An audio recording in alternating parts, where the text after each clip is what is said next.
All right. Hello. Hello. Welcome back.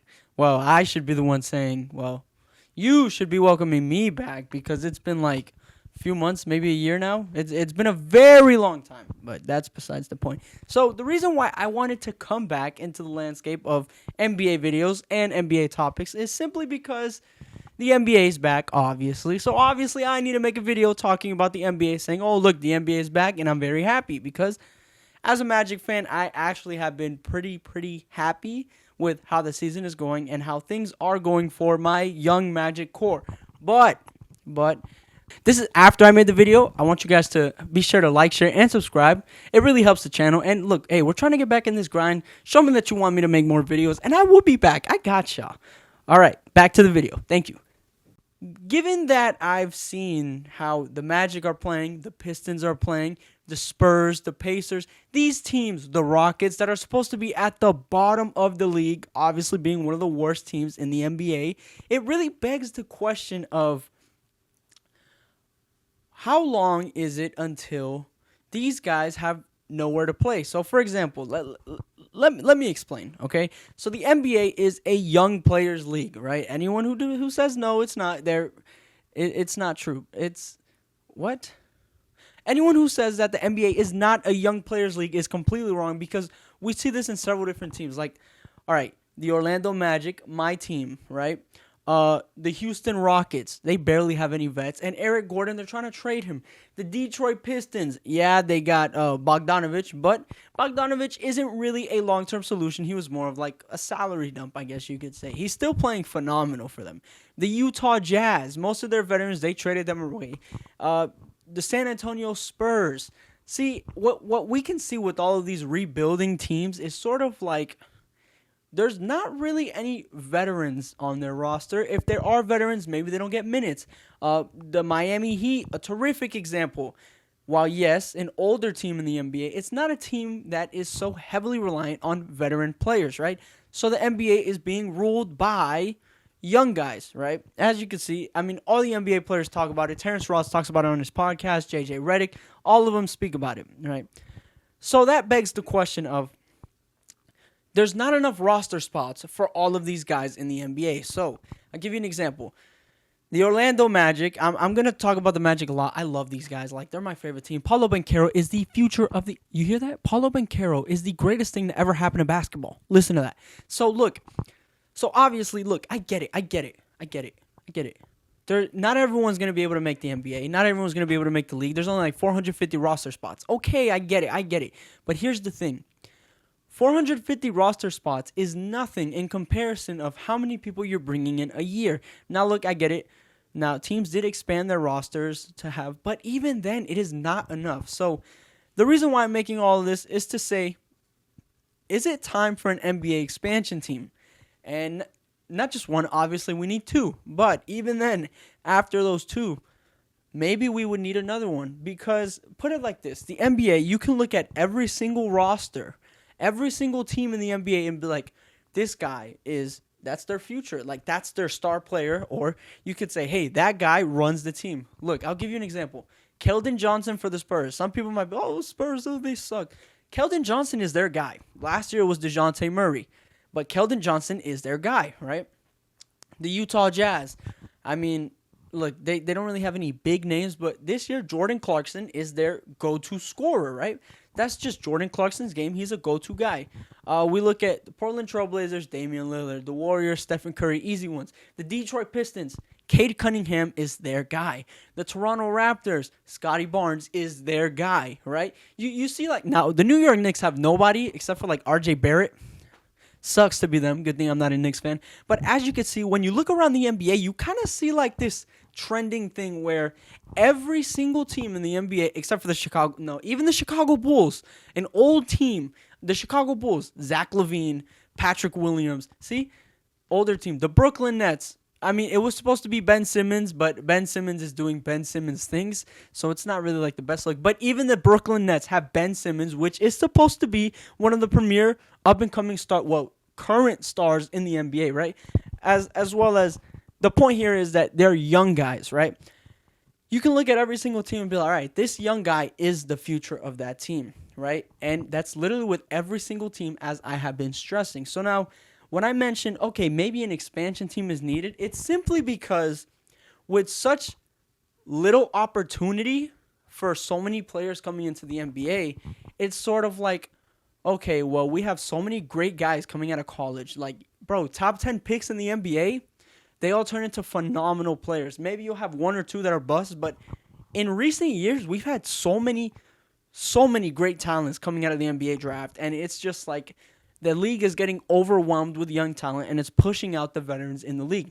So again, I asked the question, is it time for an expansion team? I think so, and simply because it's more of lack of opportunity. So for example, if I'm a young guy coming into the NBA, I'm a top 10 pick, right? Let's say I'm a number 5 pick, right? And I get drafted to the Detroit Pistons or the Orlando Magic, right? Two best examples here. I get drafted to these teams, right? Let's say I'm either for the Pistons. Let's say I'm Scoot Henderson, right? And I get drafted to the Pistons. Well, I'm here on the Pistons, but now I'm playing behind Cade Cunningham and Jaden Ivey, right? Now let's say I'm Victor Wembanyama. I cannot say that name. I'm sorry. And I get drafted to the Magic. Well, now I'm playing and competing with like 4 other young, talented centers 4 minutes. Scoot Henderson competing with 3, because you got to include Killian Hayes. Killian Hayes, I know he sucks, but he could still be a decent player in the NBA. You add him in there, Scoot Henderson is competing with 3 other young guys. Someone's going to get left out. And what happens when that person gets left out? They get traded for like a first-round pick. And even then, it's such a big logjam going on in the NBA right now. I mean, you can see it with like, I don't know, these teams that are tanking, right? They all just try to take guys and just stack up on young talent. But there isn't so much room for so much young talent. So my point here being is that an expansion team, right, 2 expansion teams would allow teams to be able to, bring in veterans as well as have their fair share of young talent. And the NBA is able to distribute even more young talent to other different teams. So here's the thing. Here's the thing that I really like about an expansion, right? Obviously, expansion draft. If you open an expansion team, right, and you have an expansion draft, the amount of good to great players that you could potentially have is insane. Because you look at a team like the Orlando Magic, right? Let's say I'm sorry, I keep saying the Magic. Okay, look, the Magic, the Rockets, the Pistons, these young up-and-coming teams, you look at their rosters, right? These guys have a young player from 1 through 10, right? These guys are all young. As an expansion team, I look at these teams and I'm like, I'm going to take their best young player that I can possibly snag. Let's say I can only protect 5 players. Let's say the Rockets can only protect 5 players. Who are they going to protect? Kevin Porter Jr. They're going to protect Jalen Green, Jabari Smith, he just got drafted, and maybe like 2 other. I like the Rockets, but I don't keep up with them as much. But like, you get the point. They'll probably protect their next 2 best young guys, and then everyone else is free for the taking. That might include that Eric Gordon will get taken because he's a solid veteran that maybe an opening team would want. Or they'll just have to lose one of the young guys. You look at the Detroit Pistons. They have Jaden Ivey, Cade Cunningham, Jalen Duren. They have Sadiq Bey. They have, you get the point. They have all these young, talented guys that could literally be snagged away to any expansion team. Now you have my favorite Orlando Magic. Now let me give you the example. The Orlando Magic, Paulo Banchero, right? Wendell Carter Jr., Franz Wagner. You have Cole Anthony. You have Markelle Fultz, Jonathan Isaac. 2 of those guys are always injured. I will admit, they're always injured.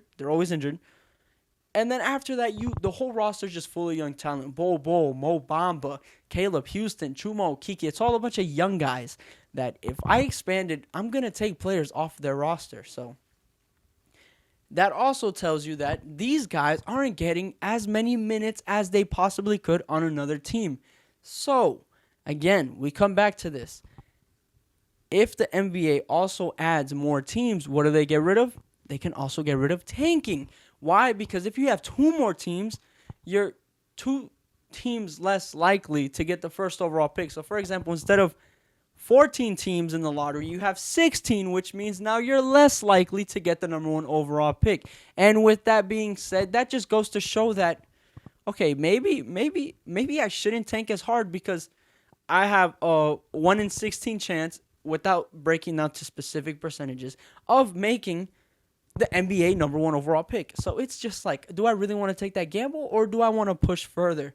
And also, you have the NBA play-in, which is just, it's like too many teams at this point. So that's why you add an expansion, and then that means there's more losers, which is what the NBA needs. Not everybody can be a winner. So all in all, expansion draft is necessary. Expansion draft, I hope, happens soon, because I actually want to see teams in other places, except for the Seattle Sounders, because Paulo,